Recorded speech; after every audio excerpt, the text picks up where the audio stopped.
Saudara calon Presiden Ganjar Pranowo masih menunggu rekapitulasi KPU tanggal 20 Maret mendatang sambil mengumpulkan data terkait dengan hasil pemilu 2024. Ganjar menegaskan akan menempuh jalur hukum di Mahkamah Konstitusi jika suara yang didapatkan sudah tidak sesuai dengan data yang mereka miliki.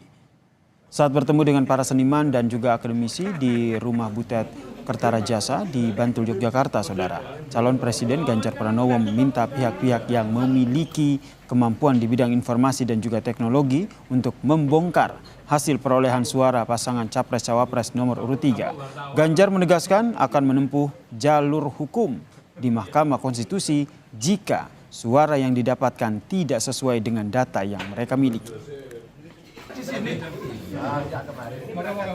Maka konfliknya, sengketanya sekedar suara, bukan tidak.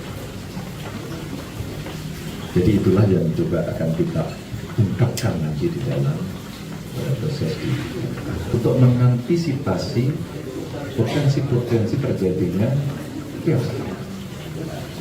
Karena kalau itu terjadi, pasti memori kita akan kembali pada cerita 98. Maaf dengan segala hormat, pasti korbannya adalah kelompok tertentu, kemudian korban dan sebagainya itu tidak kita harapkan. Makanya kita ajak masuk dalam sistem.